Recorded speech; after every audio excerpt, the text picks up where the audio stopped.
Hello, intro students. So, today we're going to start getting into Chapter 6.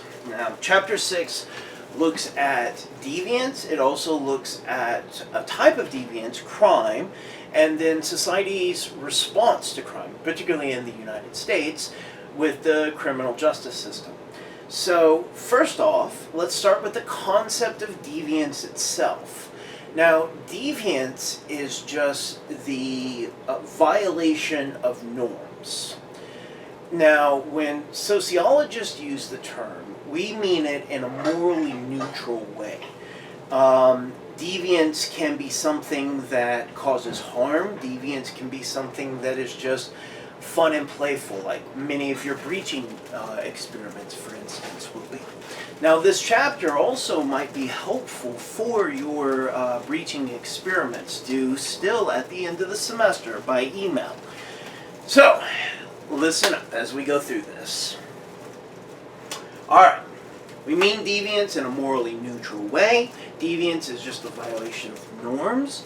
Oftentimes, social change occurs because people engage in deviance, like civil disobedience, for instance, is a type of deviance. The civil rights movement was engaging in deviance in violating the norms of segregation that ruled Southern societies at that point in time. So, deviance is not always a bad thing. Deviance does a lot of good for our society as well. Crime, now, is distinct. Crime is a particular type of deviance. It's a violation of norms that are taken so seriously by our society that they've been written into law. Now, keep in mind that law and morality are two different things. And so when we talk about something as being a crime, that itself is still thought of in a morally neutral sort of way in sociology and sociological analysis. As Durkheim put it, crime is actually a normal part of any functioning society. Now, we see stigma is something more related to this notion of morality rather than legality. So a stigma is any kind of blemish that is used to discredit somebody's claim to having a normal identity or being a part of normal society. So in this sense, then, a classic example would be the novel by Nathaniel Hawthorne, The Scarlet Letter, where Hester Prynne has to wear a scarlet letter A on her dress. All right.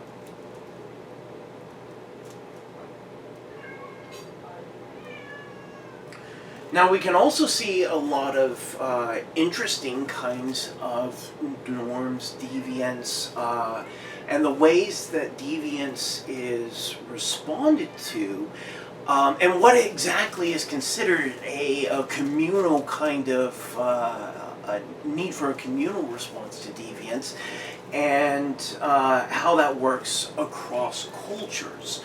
And so a lot of times what we consider to be normal, as we've been discussing this entire semester, is based on our own culture's understanding of what that concept is.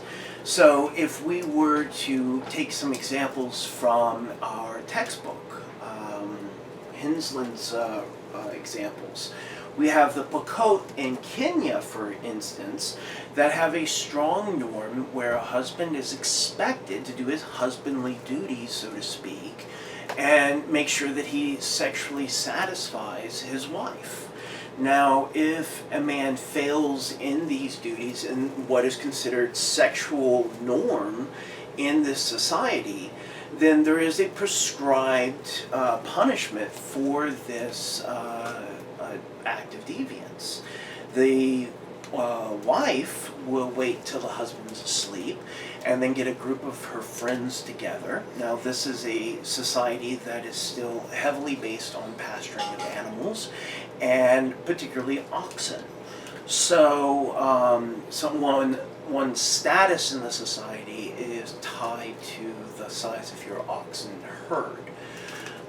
So what the wife will do is, with her friends, will tie the man up while he's asleep, drag him outside, tie him to a tree, take turns urinating on him, and then take his favorite ox, kill it, cook it, and eat it in front of him. And that then is the prescribed culture's response to the act of deviance of him not satisfying his wife. Now, if the wife failed in doing this kind of a response, then she herself would be deviant for not doing the prescribed response. There is another example, one that we could talk about in terms of ideal culture versus real culture as well, as we did with chapter 2, where ideal culture is the kind of the way we imagine our culture, the ideals we hold up as being good ideals, but not necessarily what we practice. And so ideal culture is the culture that we teach to children, for instance. And then oftentimes they get an experience of culture shock growing up when they start to see how things are really done. And so I take you to the Zapotec of Mexico. And the Zapotec of Mexico, as an ideal culture, holds monogamy as a high ideal to strive for. However, in the real culture, people are having affairs with each other, and much like in the United States, for instance.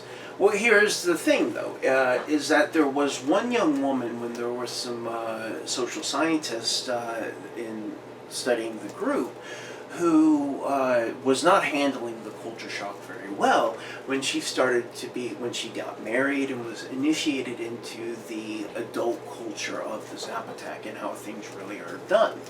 And so she ended up going around and telling everybody who was having affairs with whom. And instead of getting mad at each other for violating this ideal norm, they actually got mad at her, and so they saw her as being deviant. Now you can see how these things can get really complex, because she was following the ideal culture, she was following the ideal norms, but at the same point in time, throwing those norms into the society's face when most are not practicing them can end up getting the person who's the so-called whistleblower, for example, punished instead of the people who are violating the ideal norm. It's easier to punish the person who points out a systemic issue from your society's perspective than it is to deal with a systemic issue. So it's kind of like confusing a problem with the person who points out the problem. All right. So this is all leading us to the notion of social order. Social order is required for society.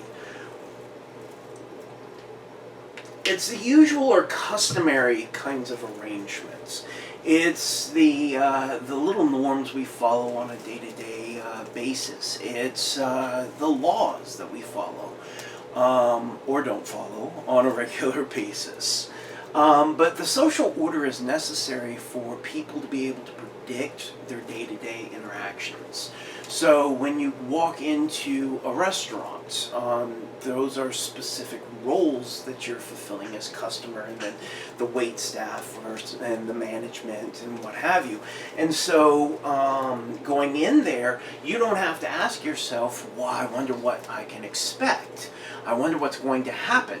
Now maybe you'll think that in certain certain details, but overall you know someone's going to come, give you a menu, you're going to have some time to go over it, to think about what you want to order, etc., etc. And so these kinds of roles are then established by the social order. The same is true of familial relationships, relationships in terms of teachers and students.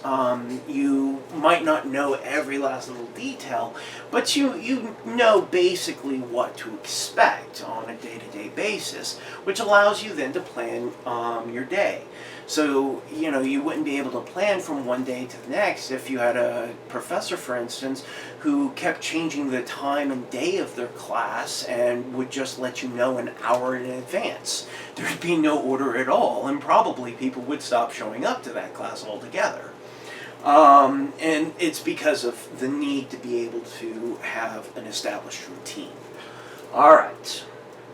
Now, this ends up leading to a kind of social control, but so control makes it sound like it's a bad thing. And social control is not something that is necessarily experienced as a constraint if the constraints are agreed to and there's a general consensus. So for instance, there's a constraint, do not murder.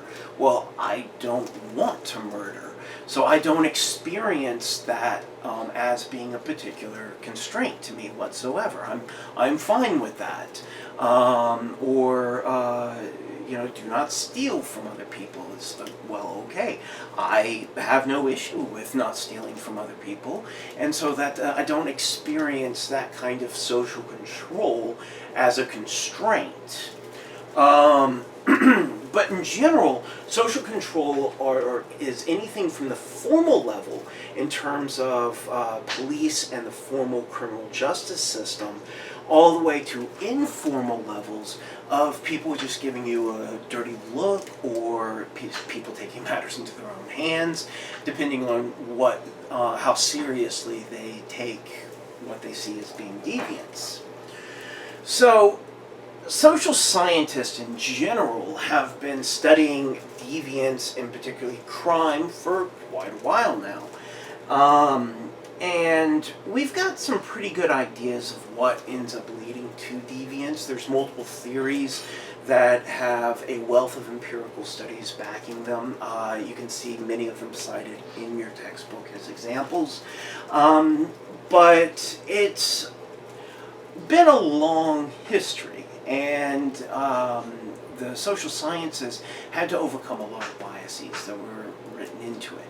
And so if we were to look into the late 19th century, early 20th century, particularly with the Italian school of criminology dominated by Cesare Lombroso. Now, Lombroso is an important figure in the history of criminology, or the study of criminality, but his ideas to us in the 21st century, with what we know now, come off as being kind of absurd and silly. So, not to mention, shot through with class-based and race-based biases. So, what are some of the main ideas from Lombroso that he's known for? Well, his concept of atavist. Now, an atavist, or something that's atavistic, that's just a regular term, a regular word in English, and it just means something that's a throwback. And so if somebody, for instance, dressed in a top hat and tux with tails, we might call them a fashion atavist. They're a throwback to an earlier time. People don't typically dress like that anymore, unless it's a costume for something. And so an atavist is simply a throwback. Here's how Lombroso meant that word, though. When he described someone as being an atavist, he thought most criminals were of the atavistic type. And these would be people who were lower on the evolutionary scale than most of humanity. Now, again, Lombroso was also tied to the philosophy of social Darwinism, as well as being a proponent of the eugenics movement. So there's a lot of that kind of ideology you can see being written into this notion of atavists. And Lombroso thought that he could walk down a street and point out who would be more likely to commit a crime than someone else. And like I said, by judging by appearances, he would pick out people based on his own class-based and race-based biases. He also was well known for the concept of phrenology, and as being a proponent of phrenology. Now, what is phrenology? For those of you who haven't done the readings yet, phrenology is the beliefs, basically, that you can know all you need to know about a person by reading bumps on their heads. Now, some of you may have even seen these busts. So the busts are like little statues of a head and shoulders, where the head is marked out and you have all these different grids and patterns, and you have this alphanumeric code written onto it. And they're often alabaster white with these black lines marking out the bumps in the skull. And if you have a bump in this area, it means you're highly intelligent, and a bump in this area and you're more likely to commit murder. I'm just pulling out examples here, but obviously, I hope I don't need to state this, but I feel like I should. You can't know anything about somebody based on the bumps on their heads. So this is not scientific. There is no evidence to support this. I mean, this is the same as if he pulled out a crystal ball and started gazing into it. All right? Okay. Now, what kinds of things do we look at today? Well, today, one of the things that we need to be careful about is putting too much importance on the belief in this kind of genetic determinism. Now, we've talked about this in this class across this semester, that genetics are not guarantees. Genetics are about probability. And so if you have a gene for cancer, that's not a guarantee you're going to get cancer. But if you live in an area where you're exposed to a lot of carcinogens, then you are more likely to develop cancer than someone else who doesn't have, say, those gene clusters that are generally just referred to as the gene for whatever. And so it's important when we're looking at this notion of genetic predispositions that we're very careful with our biases, because it can be very easy to write them into this kind of thinking. So it's this notion that some people have a genetic predisposition to be deviant. Here's the issue, though. There is a focus on street crimes when talking about genetic predisposition. And a lot of times you get this coming out of the field of psychology. Now, in this sense, though, the idea ends up becoming a kind of division of pre-crime, if you will. For those of you who've ever seen the Tom Cruise movie, The Minority Report, where they try to arrest people before they commit crimes. This is the same kind of idea with genetic predispositions. And actually Ronald Reagan, when he was governor of California before he became president, was toying with the idea of finding and identifying people before they committed crimes who are at a higher risk of committing crimes, and basically putting them into re-education camps, so to speak. I mean, that never manifested, it never came to fruition, but that was even something that was considered, shows you the dark road this kind of thinking can lead us down.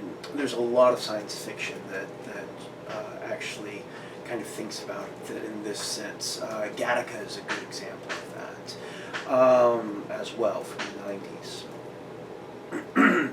So they tend to also, psychologists who, or scientists in general who are looking at this idea of genetic predisposition, they tend to focus on street crimes. And what are street crimes? Well, they're crimes like muggings, rape, burglary, things along those lines. Now, there's a class bias that goes with street crimes. Now, do people of higher socioeconomic statuses commit street crimes sometimes? Yes, particularly rape, as we're seeing with Harvey Weinstein and just the example after example of wealthy, powerful men who abuse their power and position.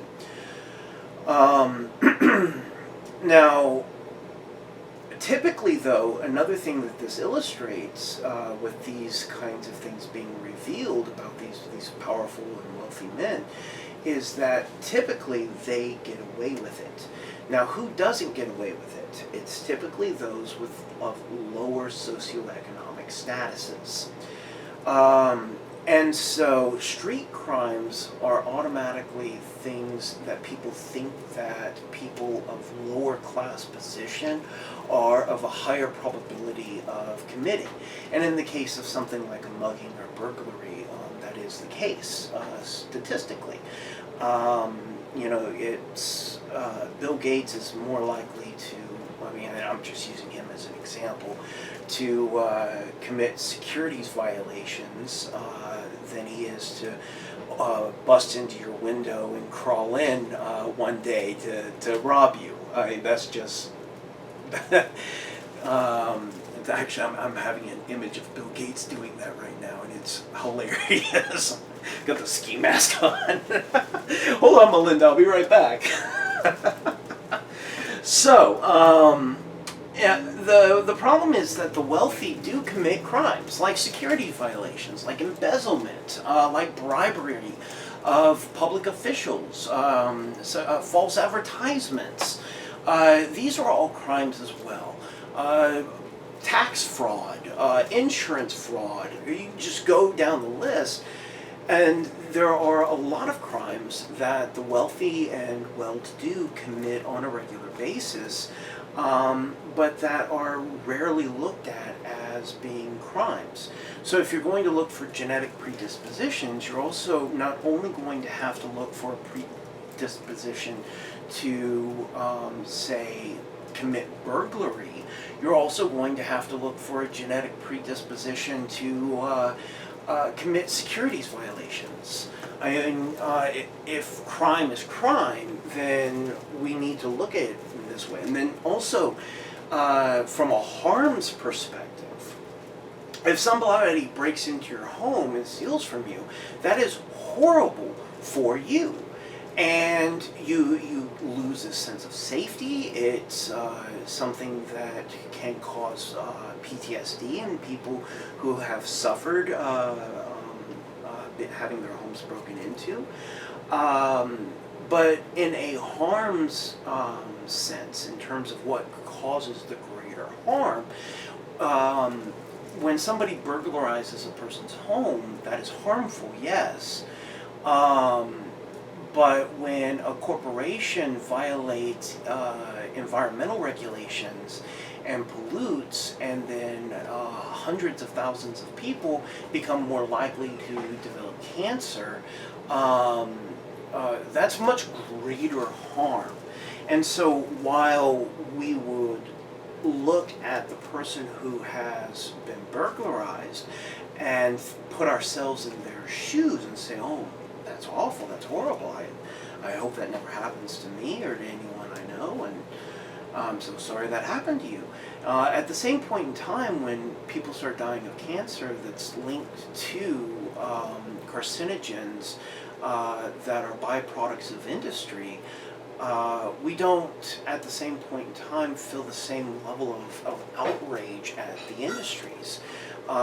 We may sympathize with the people, but then our sense of that, well, cancer is a natural cause, right? So it's something that can just happen. It's a disease, an illness, and so it keeps us from feeling that outrage. Plus, the industry is a bureaucracy. It's an organization. It functions as many social systems. It's complicated, and so it becomes easier then to blame the single individual burglar than it is to look at industrial crimes or corporate crimes or white-collar crimes, which we'll be talking about in just a moment.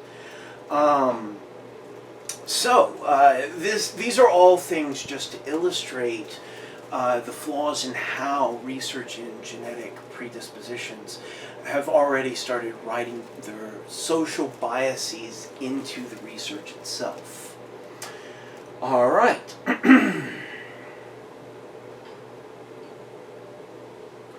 Now, there is another issue to take under consideration in terms of genetic predispositions.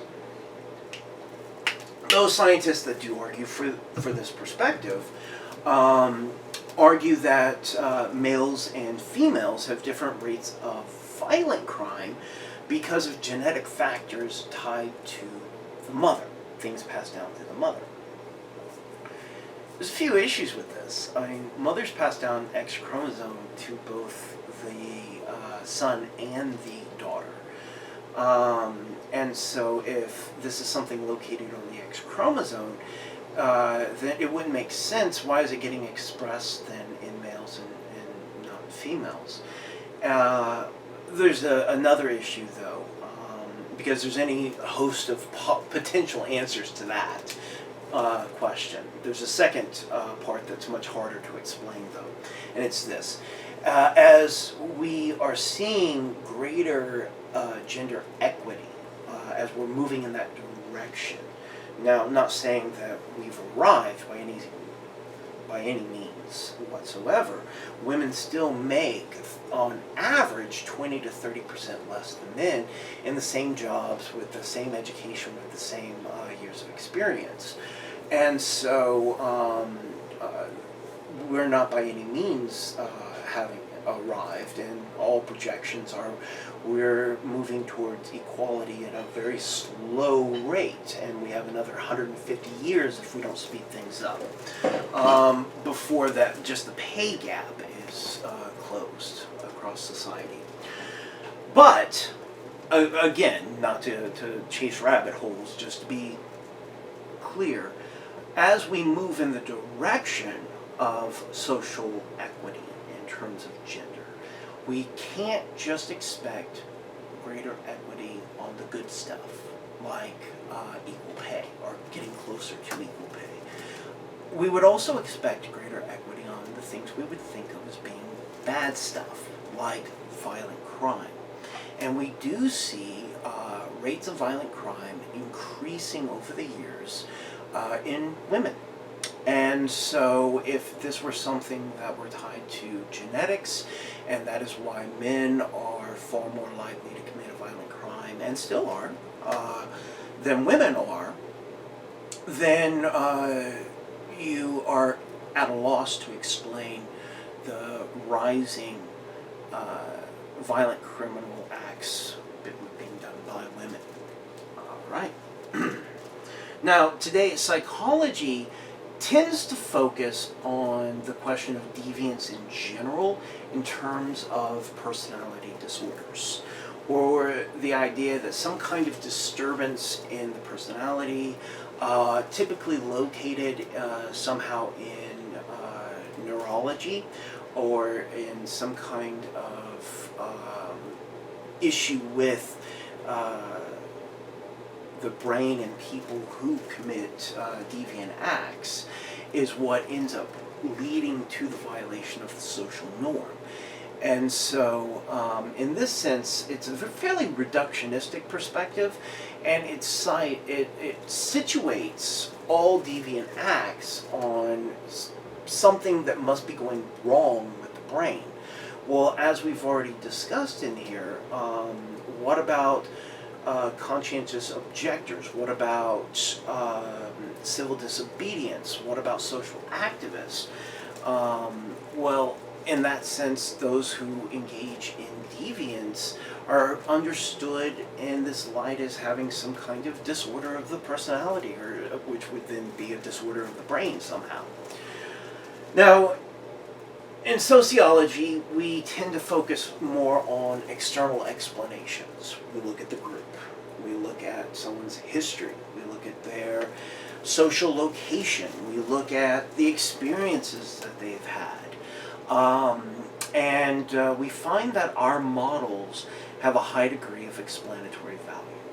So, let's look through some of these models.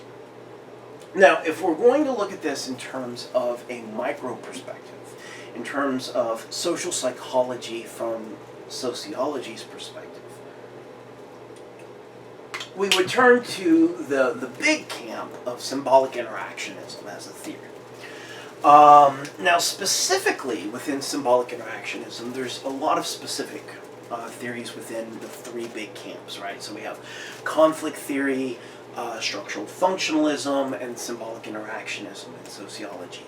And keep in mind that these are loose conglomerates, and there are a lot of different schools of thought that are housed within each one of these large camps. So we're going to turn our attention to a specific theory within symbolic interactionism more generally, known as differential association. Differential association is a learning theory of deviance. It was first proposed by Edwin Sutherland. Now, Sutherland, don't get intimidated by the language. Differential association simply means that you associate differently. You associate with different values. Sutherland found a great deal of evidence to support his argument that people who commit deviant acts are in social groups that value the deviant acts, that do not see the act as being deviant, that see the act as being good. And Sutherland found that you need to learn two things if you're going to commit a deviant act.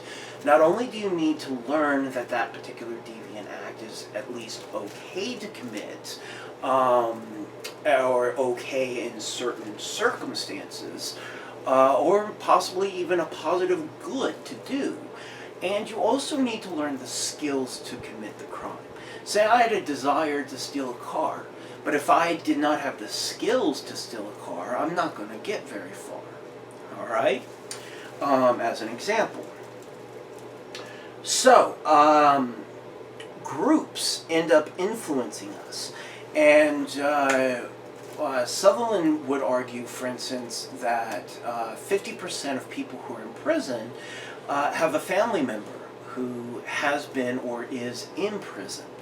Now, I want to add this as an aside. Those in conflict theory who study criminology would jump on Sutherland for this, because he's assuming that if someone's in prison, they've actually committed a crime. And as the wave of exonerations in the 1990s, as DNA evidence started being taken into consideration for death